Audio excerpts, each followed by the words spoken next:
Have you ever asked yourself what it really means to feel safe? Not just physically, but in your decisions, in your relationships, and in your career path. Have you ever found yourself stuck, knowing you need to move forward, but unsure of what your next step is going to be? And in a world where everyone goes to work, how often do we think whose responsibility it is to make sure that our workers are getting back home safe? Today, I'm sitting down with someone who lives that responsibility every single day of their lives. He is the head of safety at McPartners Training Institute, a contractor company working closely with AngloGold Ashanti.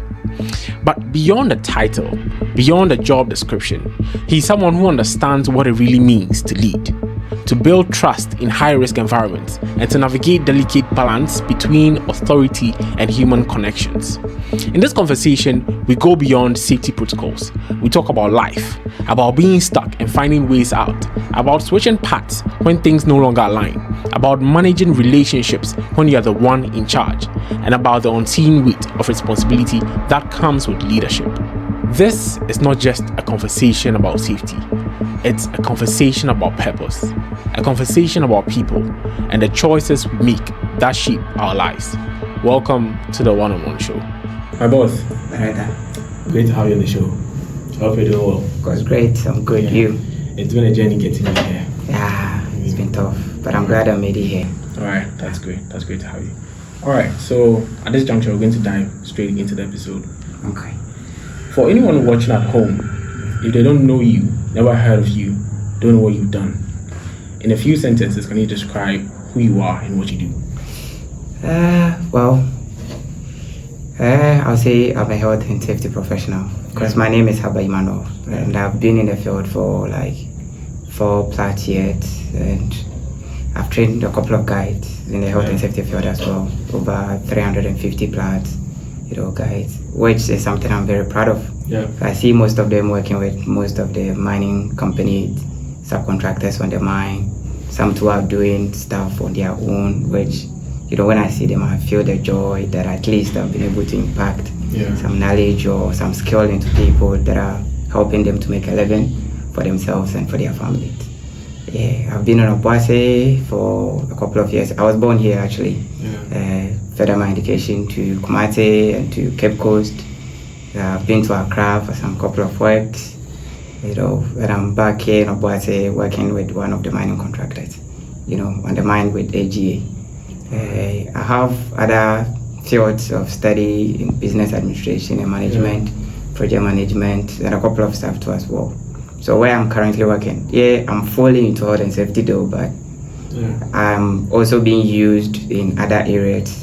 For instance, where I'm currently now, I take care of management of the facility when it comes to space management, maintenance stuff, and all that. I do also assess the administrative stuff, when they need be. I also do help other colleagues, in the field when it comes to project management stuff and all that. So in a nutshell, I'll say Haba Emmanuel is someone who loves to help collaborate with people, especially in the health and safety field, in making the workplace a better space for all of us. Yeah. How do you see working with people? It's tough sometimes, and of course it should be obvious because people grow up from different backgrounds, different ethics, different principles and all that. Sometimes it's more of you, the individual, getting to understand how the person acts and then know how to adapt yourself.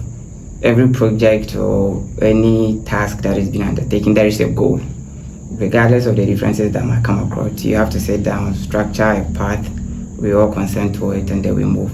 There will be hinges along the way. Since we are human, one might step on toes of the other, but in an actual, it's good. When you have people, working towards a simple goal or a common goal, it's not hard. But in the course of it, we are humans, like I'm saying. How you manage it and you control it and move towards the goal is what is crucial. So it's good. So far, with my experience, all the guys or the team that I work with, they don't really stretch me or, put us in a situation whereby the goal is not achieved. Yeah. So being a safety professional, you're one of you occupy a position that is highly contested in terms of acquiring the job and execution of the job. Sometimes you have to be strict in executing your duties it comes to a lot of contention. How do you manage that? It's true. So in our field, sometimes it's hard. See, we tend to look at how best we can, use our skills, our experience, our knowledge that we've gained to make the workplace a better place. Yeah. And of course, like I mentioned, people have different behaviors and attitudes towards work. So let's say when you see somebody doing the wrong stuff, you approach the person, let the person get to know why what they are doing is wrong. Yeah. Some of them, maybe they lack the knowledge or they don't have the skill, or they don't even know what they are doing is wrong. So when you go straight away, like my other colleagues you do, maybe being mad, being frustrated and hammering on them, blaming them for not doing the right thing and stuff, sometimes it becomes hard. And change itself is hard for some people. So how I manage most of these things is I get closer to them, get to understand why maybe they are not following a particular rule or protocol when it comes to safety. Then I see how best I'll help address it. If I realize that out of the deliberation or the discussion with the person, it's lack of knowledge, I quickly put up maybe a training procedure or training program for the person now to understand. Yeah. If it is the person knows but trying to take shortcuts, on the workplace, sometimes people try to use certain means to get certain works done quick and faster just to meet demands, but it's not the right way. Because it's best to spend the time and do the work safely than to rush it. And then at the end of the day, people are injured or properties are damaged. So if that is the case, we try to explain to them that their actions and inactions don't just have an influence on them, but the company as a whole and even their families. I hope you understand. So with that, most of them gets to understand and then appreciate the work that we do. Of course, it's hard sometimes. People see you to be a hindrance to their job, whilst you are trying to help them work safely. There are certain places that I work. Of course, probably when you get there, they will tell you, if I'm not the most unlike person, I'll be the second most unlike person on the premises. Why? Because I always try to correct them or make them do things that, we all expect them to do. But I say then again, I mentioned, when people are trying to do certain things that is not right, and you're trying to correct them, and you don't do it right, they tend to see you in another way and all that kind of stuff. But with much education and training and awareness, people appreciate the job that we do. Yeah. How has your role taught you about people? Patience, especially in my field. If you don't have the patience, you react and later on you regret it. So patience is very key in dealing with people and being able to adapt to situations. Yeah, that is what I've learned dealing with people. And with patience, you're able to navigate. And a choice of what? I once read a book that says you can make people do things that they don't even want to do when you make use of the right words. Okay, so patience is very critical, So that is one of the things that I've learned dealing with people. And the use of right words. Yeah. What do you mean by that? So for instance, there's an adage in Akan. I'm not so good when it comes to this stuff, but say kasa, like good words or good speech makes a tempered heart calm. I hope you understand. I'll give you a situation or a scenario. I had a colleague who works with a construction company, and always he's having problems with their guys, maybe following their protocols and all these kind of things, and they don't listen to him. He invited me to come across and probably, help see how best we can manage the situation. Having a one-on-one interaction with some of the guys around the staff and that kind of thing. The things that we're hearing. Master, it's so loud, he shouts, he comes when you're not doing something right. Instead of he to even get to understand why certain things are done, he doesn't have the patience. He just speaks anyhow to us as if we are kids and all that. And of course, when you treat people like that, they won't give you their head. You see, we are all coming together to work or fight for a common goal or for a common cause. So when you treat them as kids or as if they don't have any, sorry to say, brains in their head, they feel like you are attacking them. Do you understand? And other things that I came to realize. So, I shared that with my friend. I was like, you see, when someone is doing something that is not right, instead of you going directly shouting at the person and all that, how you approach the person and how you speak and how you pass what you know to the person plays a key role whether the person will listen or not listen. But, hey, are you stupid? Don't you know you're supposed to put on your helmet? Sometimes in front of colleagues, the person will feel bad And the best way probably for him or her to also save his kind of reputation or so ego would be like, I want, what would you do? That kind of thing. It doesn't work well. Compared to, hey, come, why are you not having your helmet on? Oh, this, that, and oh, okay. See, this and this and this and this. Why we have to put on a helmet? It's not the best way. You're putting yourself in danger and that of a friend. You give the person certain scenarios and some things. Make the person reason through the lines why what he is doing is wrong. And I believe the person will appreciate it. So when you go hard on people, not using the right word, sometimes using abusive words, it's hard for them to move to the tune that you want. But with a calm talk, good choice of words, is able to massage situation and make them do, even if they don't want to, they will respect your notion, and then at the end of the day, the goal is achieved. Yeah. So on the topic of patience, from your experience in a fast-paced world like ours and today, what does patience look like in real life? Well, talking about patience in a broad sense in our life, like you just asked, it's sitting down, analyzing yourself and the situation, and looking at the best possible ways to act. That is how I see it. So people don't have patience. For instance, our youth today, which I'm inclusive, I'm not that old, right? So we want to make it in life. We want to achieve certain things that we believe or we deem it to be success. Yeah. So let's say a friend is driving a Range Rover, somebody is in a car, somebody is building a house and all that. Some people do rush, get into situations that they are not, or they were not even expecting to find themselves in. But if you relax, assess yourself, okay, I want to be at this stage, at this time, or at that point in life. You assess yourself, where am I now? What can I do to get here? They say trust the process, right? There's a type that we mostly do it. So if there is some learning that you have to do, it's some skill that you have to do, you have to humble yourself enough, have the patience, have, the determination to take the time, proceed, learn that skill, learn that job, take that opportunity and let time work it out. Instead of trying to cut corners and rushing to get things, at a time that is not supposed to be, how. Yeah, so to the best of my knowledge, that is what I would say in a nutshell, what patience is. Taking your time, assessing yourself, assessing what you want to achieve or the goal you intend to get, and then maybe you go for it at the right time. So we usually think about being fast-paced as being on the track to high achievement. If you're always on a run, if you're always doing something, you're more likely to achieve, right? In that sense, to the best of your knowledge, how can you explain that to us? I mean, blending what I just said with patience, how do you marry the two? I mean, be patient and also be a bit fast-paced to get a perfect blend. And because we don't want to be too, like a desiccant. Okay, I'm being patient, so I'm going to wait for this to happen. How do you marry the two? Patient doesn't mean get lazy or get yourself to be lazy. Patience is doing the right stuff at the right time and waiting for the results to happen. Okay. It's not patient and you are seated. Probably, let's say you want to achieve a certain goal. And you know where you are, and you know the things that you're supposed to do to get it. And you say, I'm waiting, or patient. So you sit and relax. No, that is not it.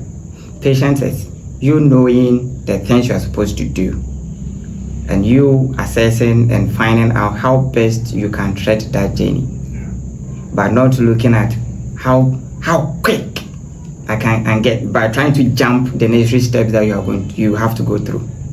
So there is a saying, if your foundation is weak, automatically, no matter how tall your building is or how beautiful your building is, it will come down.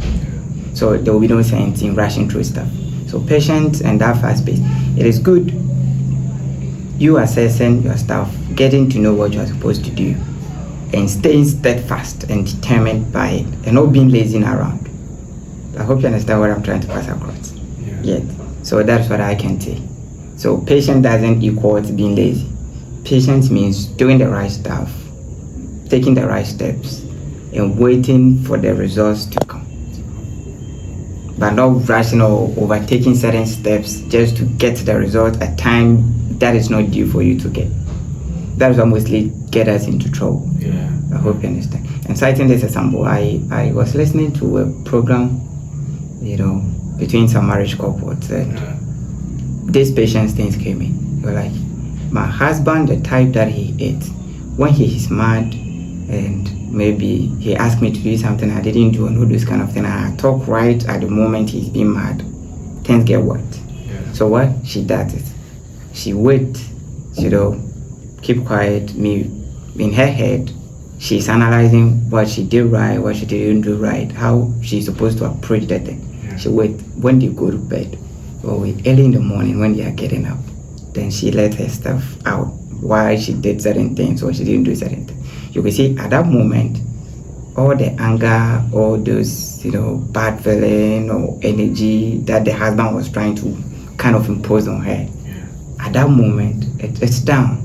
That is patient at that situation. She was patient enough to wait, analyze the situation, realizing that at this stage, my husband is pretty mad. Regardless of whatever I would say, he might not listen or reason with me. Yeah. So why don't I wait? Look at how best I can handle the situation, even the choice of words that I'm going to use for this man. And most of the time, she says it works perfectly. And I believe at that time, no matter how mad or how, angry the man was at that particular point in time, it won't be the same as when the man was being mad and speaking. Yeah. The ability for the woman to wait and, ensure that the husband is, calm, is patient. Some people don't have that. Let's say maybe you, even at the workplace, you do something, your boss comes, your boss is mad at you. Your boss is saying one or two things, back and forth, that kind of thing. At that particular moment, if you try to defend yourself or say certain things, there is a tendency you might worsen kids. Yeah. So it's best you listen to what your boss is saying. Be patient. Analyze it. Soak whatever is coming, whatever information that is coming. And then probably later during the day, you can then go to your boss and probably try to let him or her understand, oh, but I'll go what you said, this, that, and that, and that, but I did this, that, and that, and that. Maybe moving forward, I've known my corrections or I've noted the things or the key things you made mention of. I hope you understand. Yeah. So in a nutshell, like I said, patience is you being able to sit down, assess where you are, get to know where you want to get to, identifying the necessary steps or action you need to take, and then taking them at the right time and at the right pace. Not just being lazy. So you've been on an incredible journey. Yeah. I mean, from a classroom, completing the university, all these accolades, to training over 350 trainees. Yeah. What is the one decision you feel has been the best for you so far? Should I say switching my career path? Yeah. I went to the uni to do IT. I have a degree in IT. Yeah. Being young, I had wanted to be a medical doctor, and I was fortunate enough, having people within the medical setting and all that. So they took me around to the hospitals, get to see the theater, how things work, and always I get too emotional. Sometimes I don't even finish the talk. Right? I leave the hospital. But I'm seeing blood and all those kind of things. It wasn't so pleasant. I couldn't stand it. Yeah. So I was trying to run away from that passion that I had. And then I had an uncle who was into the IT field. So I go to him too and see the computers, I see the switches, the lightning, those kind of things. I got intrigued. Like, how does these things work? How does they communicate? So I kind of, developed love for computing. And then speaking to my uncle, he also encouraged me, it's a great field, that kind of thing. Yeah. And that led me pursuing my IT at the uni. Mm-hmm. Remember, like I mentioned, I wanted to be a doctor. And the whole idea was, I love helping people, to an extent, in any capacity that when I see people and maybe unhappy or sad or sorrowful, I always ask myself, how best can I put smiles on these people's face? And seeing people being sick and all that drive my energy that I want to become a medical doctor so that I can help. But here is the case, going to the hospital and see the things we do, the blood, the stuff, how people, or should I say patients in that the situation they are in, sometimes it breaks me. Yeah. So I couldn't stand it. And I used the IT just to cover it up and just move along with life. But that didn't work very well for me. After uni, I started working, in the IT field for a couple of times. Actually, my NSS, I did it in Accra with the school, which I became the head of IT there and all those kind of things. Things were really nice. But then again, my uncles and those that were close to me realized that I wasn't having the joy even in doing the IT stuff. So one of my uncle connected me to one of his colleagues on the mine who was in, health and safety. I got there, you were like, you come see your uncle. You don't talk to us. Do you know what I do here? Yeah, I don't know. Like, I help people stay safe at the workplace. I was like, okay, what is that? So I got intrigued. Like, yeah, your uncle spoke to me about your desire, wanting to work at the hospital and all those kind of things. But because of one or two reasons, you couldn't do. But I think I have a solution for you. So I opened up and I'm like, okay, what solution is that? Okay, there is a field on the mine that we call health and safety. So since you want to help people, wanting to become a doctor, and you can't work at the hospital, what if I tell you, you can help people, even stop them from getting to the hospital in the first place? And I got interested. So we got talking, and I was like, yeah, that is what I want to do. So I spoke to my uncle, and then we started my safety journey. I started taking courses, both locally, globally, all these kind of things. And now here I am. In as much as whatever I gain in my IT studies, learning that kind of thing, it's not wasted. Because most of the things that I do, I make use of it. Just that I don't do hard coding like way back at school, I studied and all that. But it's making me better in the field that I am in now. So there are several reports, several graphs, several things you need to use computers for, right? I'm able to do it easily, even help my colleagues at work. And sometimes when they're having troubles with their PCs, yes, I still go in and do stuff. But I don't do that at my professional job or the role that I play at the workplace. And I feel happy, I feel fulfilled. So it's the best decision I think I have made so far, when it comes to my career, professional life, switching from the IT to the health and safety side. So making that switch into this new career path, what was the biggest shock to you? How people react, you even trying to save them. Yeah. So you could see somebody doing something that is so risky, and you go try to speak to the person or make the person do the right thing, and the person tends to be like, don't worry, I'm okay, I get this covered. And most of the time they get injured in the process. So sometimes it baffles me that you are doing something that is so risky that can destroy your life, that can damage you or can get you permanently disabled. You can't do anything again. And they are okay. Like, you've been doing this for a long time, so don't worry. Sometimes people say that, you a man and you are scared of things like that. No. You see, it shocks that you are putting yourself in harm's way and somebody is trying to make you do the right stuff. And then you're like, don't worry. That is my shock in the safety field. So in today's world, many young people are anxious about finding direction. What is your take on starting small to get to where you want to get to? I'll say it's the best because it gives you the basis. You can't cheat nature. You can't just jump and get to places where you didn't work for or you didn't deserve it. Even if you get there, there is a tendency or there's a high possibility that you will fail because you don't know how to navigate yourself around and all that. But when you start, small, you get to understand what you are into, what the field you are into really calls for or needs or the requirement of it, and then you build it up. It helps a lot. But, the reason I asked this question is, we don't like the process of starting small. We all have our own ideals. We want to get to a certain point. And in my understanding, a lot of us don't understand what it means to get to that point. And getting to that point becomes a problem because you have to start from somewhere. What is your best advice you can give to someone who is starting small?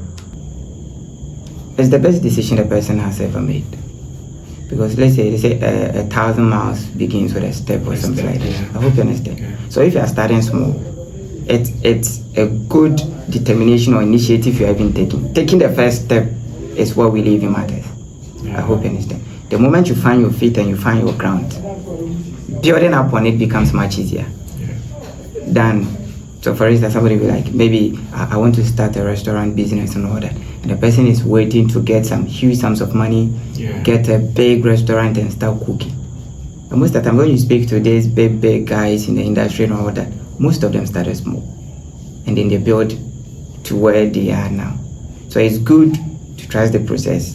Go through the mill, like we say, get to learn, get a firm foundation, and then it is easier to move. When you speak to the billionaires and the financial advisors and all that, mostly they tell you making your first million is hard. But once you make your first million, the others is so easy. I hope you understand. Yeah, so whoever is starting small, what the person needs is the determination and the zeal and the will to grow what they started. You see, there could be up and down in the process. That is what sometimes deter people from losing hope and then they go off track. But if you are sure of your dream or your goal that you have, regardless of where you are starting from, what you need is the determination, the right mindset, and how or the zeal to push forward in life. Then you achieve it. So wherever we find ourselves in life, there's pressure, be it in the workplace, in personal issues, basically everywhere there's pressure, right? So for you, what is the best way you can describe handling pressure and not folding? I personally don't believe in pressure. What is pressure? When we say pressure, what is pressure? You know, unforeseen circumstances that you have to deal with, and they make what you have to do harder for you. You know, how do you handle that? I don't see that to be pressure. What is pressure? Like you mentioned, there's something unforeseen and it happened. You say, in my line of work, in safety, we have a saying that no emergency is so great or no job is so important that we can't have time to do it well. So yes, we are not expecting this to happen. It has happened. Let's sit down, find out why it happened. How can we solve it? Then we solve it. So when that happens, there is nothing like pressure. I hope you understand what I'm trying to say. We tend to put pressure on ourselves. Let's say you are trying to handle so many things on your plate at a time. Who is making that happen? It's you. I hope you get it. Switching to accounts, I did a little bit of accounts in school way back. They call something scale of preference. So let's say I have 100 Ghana cedis. Then I have so many needs or wants I want to get. But my money is 100 Ghana cedis. What do I do? So I draw my scale of preference. That is important more than this and this and this. So what the 100 cedis can afford, I get those ones now. And then I look at ways and means to get the others. So for instance, I go to work. I'm supposed to be at point A, I'm supposed to be at point B, I'm supposed to do this, I'm supposed to do that. When I look at all of them at a goal, that is what is going to put pressure on me. And at times, you might not even know what to do. You have so much to do, and you are even there, you don't know what to do. I hope you understand what I'm trying to say. What I believe pressure in this scenario is you know, having a deadline you have to meet and so many things you have to achieve. In this scenario, you don't have time. Time is not on your side. So we look at someone, I mean, trying to achieve certain things in life, right? But he's kind of limited to a degree because there are so many things he has to get done. In this case, everything is falling apart for you. So how do you handle it? First, you use the word deadline. Who drew that deadline? And secondly, who is telling you have so much to achieve? Who? It could be a personal choice. Exactly. So it's you. So for instance, I have a life goal. I have a life plan. You understand? 10 years, 20 years ahead of my life. It's me. That is what I want to achieve in life. There's not somebody imposing those things on me and giving me timeline. I go to the pace I want to achieve things. Society can't put pressure on me. Sometimes that is the problem. So like, people are doing this are doing this, and you want to also go with that. That is why you give your this deadline. So that you have your colleagues getting married and all this kind of thing. Then you have this impression that, oh, okay, I am late. Who said you are late? It's your mind and how you view things. because your colleagues in the field, maybe they are excelling, they are doing this, they are doing that, and you're not doing it. And that is why sometimes it makes people do certain things they don't want to do. Exactly. This is one of the most important things for me. And I've always wanted to have a conversation about this. You know, we put a lot of pressure on ourselves to achieve certain things. And that is one of the main factors why a lot of us stray, do things we're not supposed to do. Yeah. How do you psych yourself that, you know, you're not that late? To someone who is 30 years old, has not achieved anything, doesn't have a job, doesn't have a life, wife, children, nothing. Okay. You know, how do you psych your mind that you are not that late? I'm not competition with anybody. It's me. Yeah. I'm sitting down and I assess myself and I tell myself it is me and it's my choices. Each and every single day, I look forward being better than the person I was yesterday. Yeah. So I am my own competition. I don't look at someone. Yeah, sometimes you see we draw inspiration, we draw certain kind of motivation from people and that kind of thing. But sometimes too, I also have the notion that if you sit down waiting for somebody to motivate you before you do something, then you are not really willing to do the thing you want to do. Do you believe in motivational discipline? I would say discipline. Because let's say if I want to move this cup from this to this point, and I'm waiting for somebody to motivate me before I move this to this point, it means deep down within me, I'm not really willing to even move this cup. But if I'm disciplined enough, just like our earlier discussions, how there's the cup right now? I want to move this cup to this space, but I'm here right now. I ask myself, what does it take for me to move this cup to this side? Okay, you have to study. You have to enroll yourself in this. You have to do this. You have to do that. You have to do this. I hope you understand. Then you discipline yourself enough to do these things. You see, sometimes we want the results, but we don't want to put in the work. I want to get this thing, but what will help me to get this thing, I'm not willing to do. That is sometimes our problem. Yeah, it is true. Sometimes you see, certain circumstances around that might not give us the leverage to do certain things that we wish to do easily. Yeah. But there's a saying that if you are born poor, it's not your fault. It's not by you. But when you die poor, it's a decision that you took. I hope you understand. Yeah. Exactly. So don't be in a rush. I believe, just like you mentioned, in self-discipline, being self-aware or self-awareness. That is what I want to achieve. That is my goal. That is my dream. Knowing where you are and asking yourself, how best can I get to that point? And staying disciplined to achieve that. So for someone at a point in their life, right, nothing is going their way. Yeah. What advice would you give to that person to get their lives back on track? The person shouldn't lose hope. And sometimes, me personally, mostly what I do is, let's say I want to get to, that is A and that is B, Yeah. right? And you've been there, you are at B and I want to get to B. You are at B already, but I am at A and I want to get to B. Any opportunity I get, I want to connect with you. I'll be like, baby, boss, or senior, I beg you. You see, that is why I am. I want to get to this start, or where you are now, or even more. But I'm lost. I need directions. I need guidance. What should I do? I hope you understand. So you gather that information. Where you want to get to, definitely people have been there. Yeah. I hope you understand. That is why sometimes I also say building networks and building connections helps. Yeah. You see, it can propel you, to achieve certain things you never thought of achieving.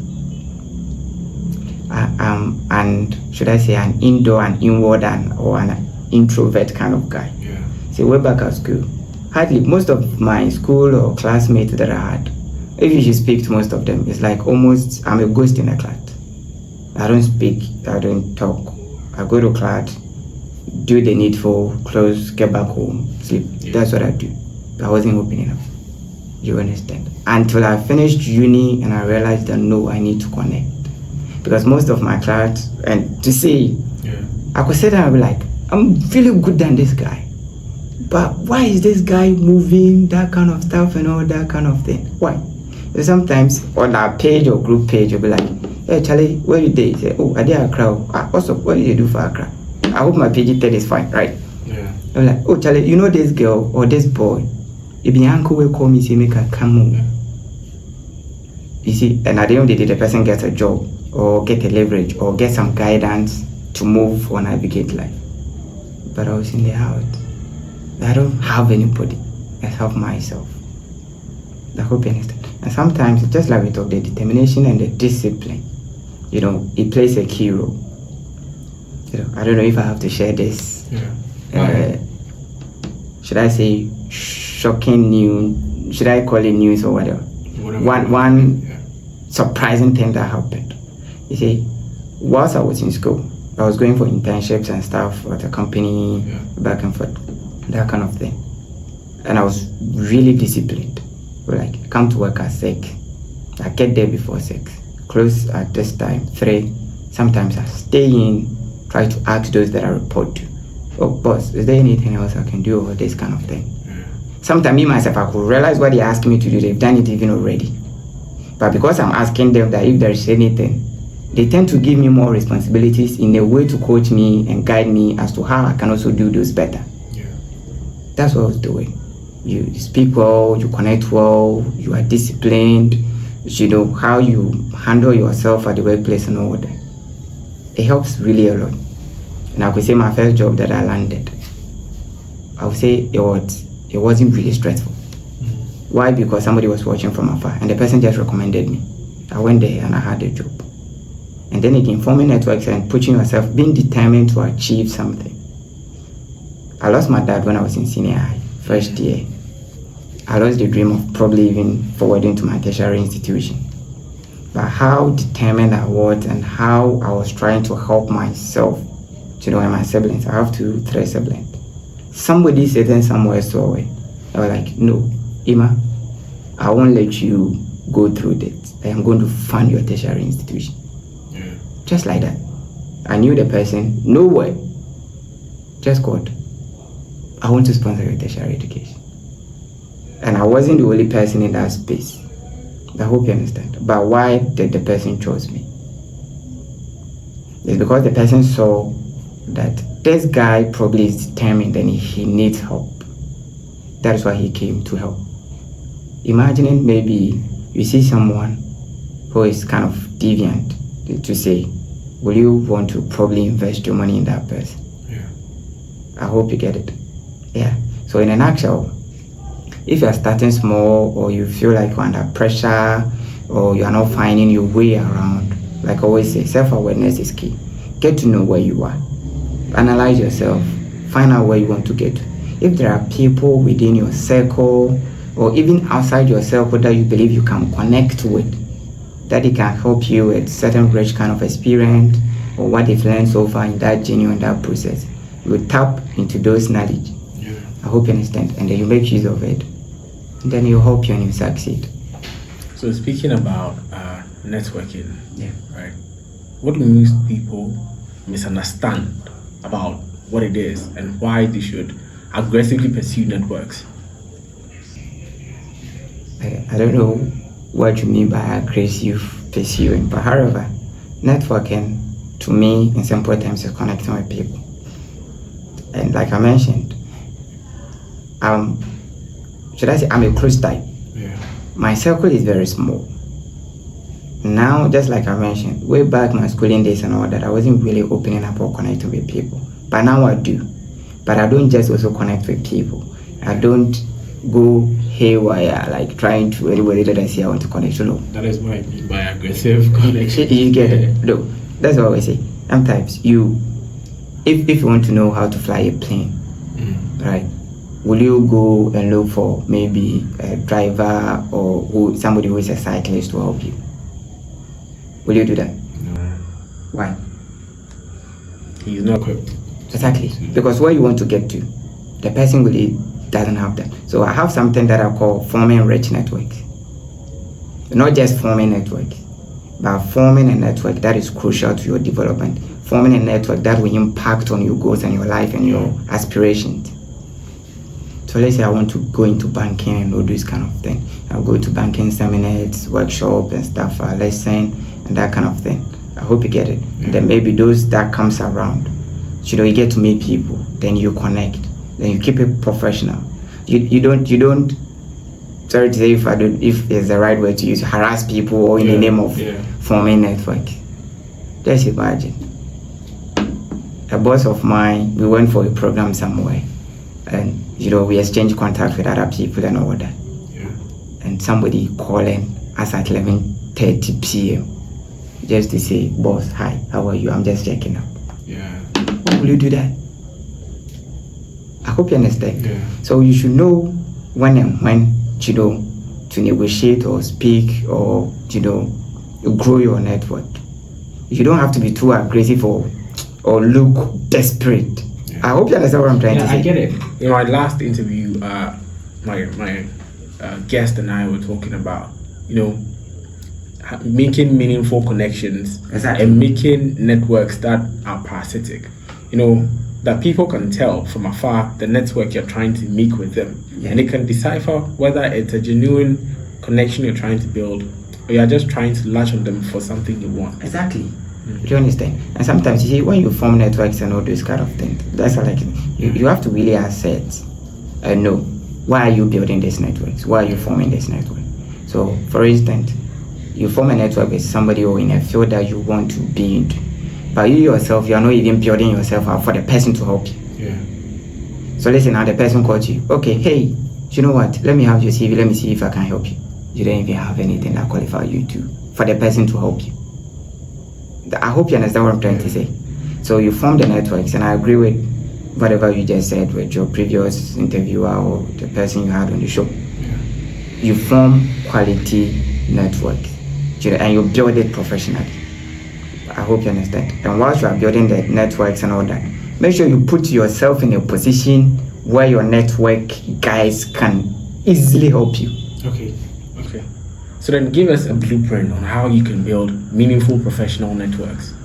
So let's say I'm a safety guy, right? And I want to rise probably one day to be the head of safety within a mining company or a multi-million-dollar international company and all that. I will not be the first person to do that. Definitely there are people who is in that space. Okay, so let's say I go to a seminar, I get in touch with this kind of person, I look up on that person, do you understand? See his accomplishment, what he has done, what has made him to get to where he is now. All right, so let's say I look at, the person has done this, he has done this, he has done this course, he has done this, he has done that, he has done that, but he has done A, B, C, D, and F. That is where he is today. Let's say I look at myself, I have done A, B, and C. So it means I have C, D, E, and F to get to. So let's say building a network with this person, let's say I can enroll myself maybe in C, or maybe I'll be like, but you know what? I want to take a step further in my career, and that is a decision I'm trying to take. He has done that already. I hope you understand. I'll be like, okay, this, that, and that, and that, and that you can do. I pick out that course. Maybe in the course of it, if there is any challenges that, you see, he's in the position to help, and I've placed myself in a position he can help me. So after doing those kind of stuff, and maybe there's a job offer or job opportunity, and you call, hey, Ima, the last time you told me you were doing this kind of programs and all that. For all you know, I've even been giving updates and all that. So he knows what I'm doing or what I've achieved, and the opportunity comes. Probably I'll be the first person you call. Ima, you know what? You say you did this, that, and that, and that thing. Send me your CV and let me see what I can do. It doesn't put much pressure on me because I have the credentials or have the qualification or I've placed myself in a position for this man to help me. So let's say I call that guy, boss, I need you to help me get a safety job. I said, okay, let's see how you got. I'll help you. But have you taken any safety program or something like that? Oh no, I'm now looking for it. Okay, good. Try, push it, and let's see how you got. You go and you sleep. And then you call, boss, Edumano, how far? Ebi mai, nebi ba, are you qualified to do the job? And the person can also just hold your hand, you are not qualified, and put you there because he knows you. I hope you understand. Sometimes people say having patience is not just sitting idle, just like we were discussing earlier on, and folding your arms that the opportunity should come. You preparing yourself to meet that opportunity is what is crucial. Because if you don't, and you sit and you form the networks and you don't look at ways it means you can build yourself and position yourself where your network can help you, the opportunities will come. and it will pass you by. So speaking about that, prior to the interview, I did a bit of research about you. Okay. Somewhere on LinkedIn, you have posted there that you have education in business administration, I believe. Yeah, that's wonderful. So, what advice would you give to someone looking to diversify? Okay. What should they be looking at in terms of what they want to achieve and what they're going to study? How do you draw the line between what is necessary and what is unnecessary for you to do? Okay, I would say, you need someone who will really guide you, especially when it comes to the switching. So a mentor. Exactly. So you see, you have the inner passion and stuff maybe to switch. You're already in something and you want to switch. So you really need guidance and information. You don't just switch. I hope you understand. So for instance, just like you mentioned, I'll say I am fortunate that I have a couple of people around my small circle that are really coaching me a lot. That I look up to, that are guiding me. As a matter of fact, there's people who has made me who I am today. Speaking about my business administration and management stuff, so it's one of these my mentors that advise me. Same with my project management and most of the programs or the courses that I've taken. They are the ones who kind of enlighten me or coach me or advise me to take these courses. And most of them too, they are the ones that paid for it.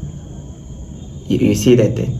So let's say, reason I said it's good you form rich networks and then position yourself in a way that it can help you.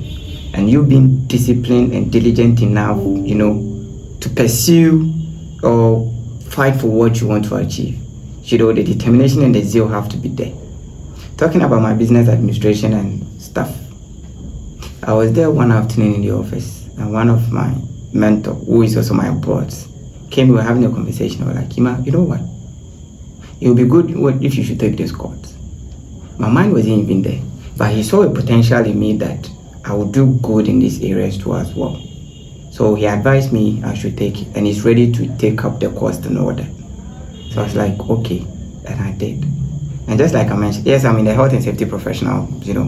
That is what I do as my main career stream. Currently, as we speak, like I mentioned earlier, I am the one in charge of managing where I work now, the entire facility. So in an actual, I'm like the facility officer too. So I do safety stuff and I do facility stuff together with other business management stuff. Why now? Because I have that certification to back. You see how things go. Yeah. I was doing safety at that company. He saw this in me, advised me I should take up this course. I did.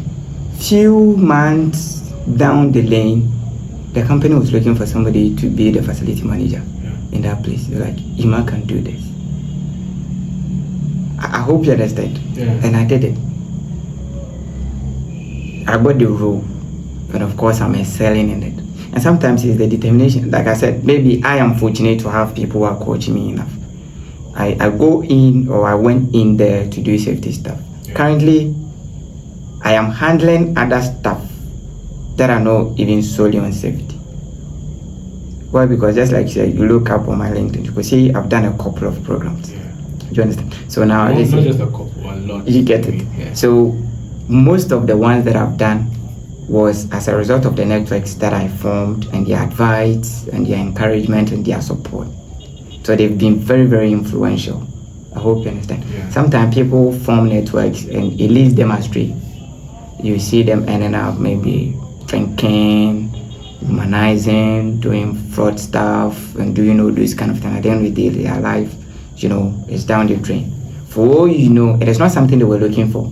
But because the circle they found themselves in, that is why has landed them in that. And most of the times, before they realize, the mess has been done. I hope you understand. So if maybe you are in a particular role and you want to switch maybe from one area or one field to the other, I personally encourage that you have to do the due diligence, research on the switching you want to do or the other field you want to go. Look up, is this someone who can guide you or someone who can give you certain kind of, should I say, insight into the role you want to take before you do. If not, you fall into it blindly and later you'll be like, I didn't know that is how this, so I don't even want to do it again. Yeah. And speaking about that on LinkedIn, not long ago, I think few days, about 2-3 days ago, I had a message from one of, let's say, he's in UMatt, or I think Cambridge. He's reading environmental health and safety program or something like that. So he reached out to me that he's scared, that he needs advice. Why? Because he's a level 200 or level 300 student, and he has heard of NEBOSH. That is very, crucial for we health and safety professionals. When you have that certification, it really helps you a lot. So now he's contemplating whether to take that exam, that NEBOSH course, or wait until he finishes school before he takes it. When he gets a job in the field, whilst he's doing that, he will take the course. However, he's scared that he will pay these sums of money. Yet it's a little bit expensive. Yeah. Well, it's relative though. That spending this amount of money to take the course and afterwards you finish school and there's no job and that kind of thing. So he's kind of reluctant in pursuing the program and that kind of stuff. You see, I had a couple of talks with him, but I told him, you see, it's good if you can take up that course. See, when you have that certification, it even boosts you. It gives you a strong foundation, making you even employable in the eyes of employers. I hope you understand. Yeah. So when you say you are scared, you don't want to do, or you have this fear in you that you might even fail and you waste the money. Fear is something that has killed a lot of dreams. Okay, what if you pass? You are looking at, if I fail. Okay, what if you pass? The rewards are greater than you get it. What you're likely you have to move ahead, be determined. It's good that you consider both sides when you are taking certain decisions and all that. Yeah. But I want to mostly lean on the positive aspect. So we had a lot of conversation with him and all those kind of things. And I encourage him, if he can, he should just take it up. So beyond the job title, yeah, and what keeps you grounded? What gives your work meaning? I would say going to work each and every day and going back home knowing that nobody sustained injury. Mm-hmm. That is what keeps me grounded. And that's what keeps me on my toe each and every single day. That I'll go to work, see all these people that I'm working with, back and forth, left and right. Everybody is putting in their effort to make sure we achieve our goal. And at the end of the day, just like they came in with their 10 hands, 10 legs or 2 legs, 2 hands, they'll go just back home just the way they came to their families. That is what gives me joy. And that's what gives me grounded. So I don't even look at the titles. Do you understand? I look at the impact I have on them. Yeah. And say, yeah, the money is good, but honestly speaking, the joy that I get when I'm on a project or where I work, that each and every single day, I'm able at least to make an effort or do something that kept someone safe and the person go back home safely. Yeah, that's the beauty of my job to me. Yeah, the money too comes in and helps us pay some bills. So, so in your own words, what are your keys to having a purposeful career? How do you describe that to us? Wow. Sometimes people say, do what you love or love what you do. Yeah. Me personally. Which side of the fence do you stand? You see, it's funny. I also watched the video on TikTok or one of the social media. So like the country that we find ourselves in, it's not what you want to do, it's what you do. It's what the country wants or the economy wants you to do, is what you do. But in a nutshell, I always say what you have passion for, go for that. What you really want to do in life.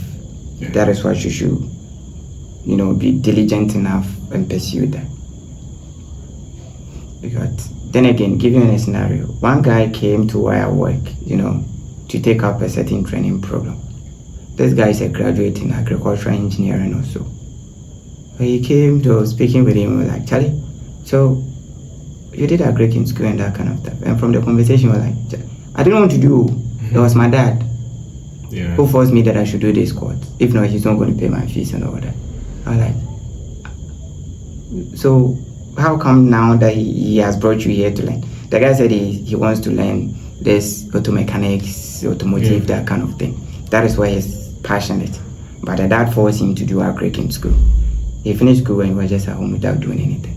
So it was his uncle who had a conversation with this guy. Was like, Charlie, you are done with school and you are not trying to make any meaningful from your studies you've done or anything like that. I said, Charlie, me, this thing that I studied, I don't have any interest in. So the uncle, so what do you want to do? He said, I want to learn this automotive engineering stuff. So they brought him to our end. And this guy learned. And currently as we speak, he's working in that field. So you see, I would say, whatever you find yourself in, be diligent. If you don't do. That is one rule that I have. If you agree to do it wholeheartedly, diligently, give it or do it to the best of your ability. But if you tell me, if you are to start, right, I would say always go for where your passion is. It's easy to grow in there. But if you find yourself in a place where really you don't have the passion for, but you've taken that, do it wholeheartedly. You might not know what will come out from it. Yeah.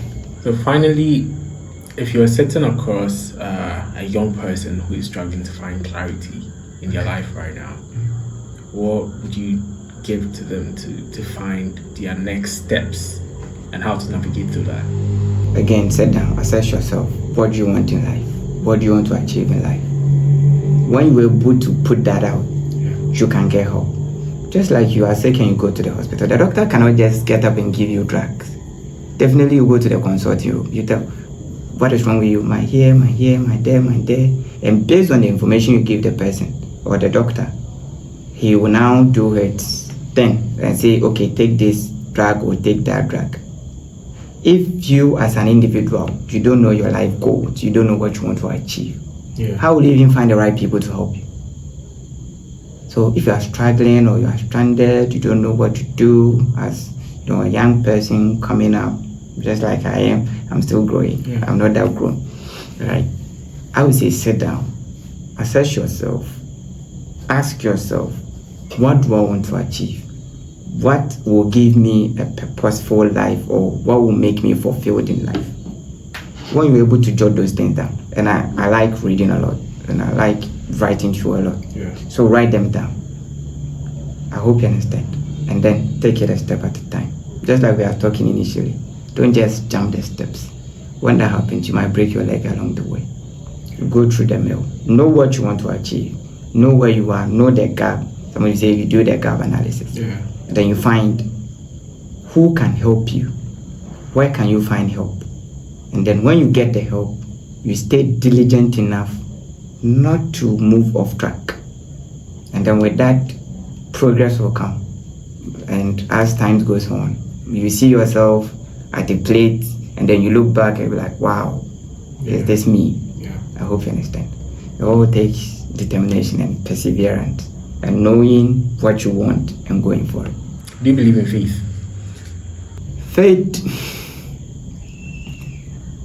Faith, F-A-I-T-H, faith. Yes, I do. So if you're sitting across from this hypothetical person, and a lot of our viewers are probably going to be in this same category, looking for a way to find clarity, what would you suggest to them? Faith, finding what you like, or looking for purpose? See, you ask yourself, what is faith? I believe faith is the unknown, or having the belief that something is possible or it will happen, but you can't say that factually. But you believe deep down yourself that it will happen. I hope you understand. So what you say, purpose, faith, I would say, get to know your purpose, stay diligent with it, and back it with faith that you succeed. You don't have to choose, I've chosen purpose and I've dropped faith, or I'm choosing faith and I'm dropping purpose. But sometimes you'll be like, okay, let's say in the Christian family, or section, will be like, okay, I'm praying to God to help me become successful. I have faith in God. I pray, I do Alpha every day. I join the link, I share the link, and you are there. Do you think this person will grow in life? Faith alone doesn't work like that. So it's a combination. So I don't exactly. So if you are a Hinduist, or you are a Buddhist, or you are a Christian, you are a Muslim, and all that kind of thing, have the purpose, stay diligent. So whatever spiritual beliefs you are into, you back that with it. So if I'm a Christian, I said I have a purposeful life.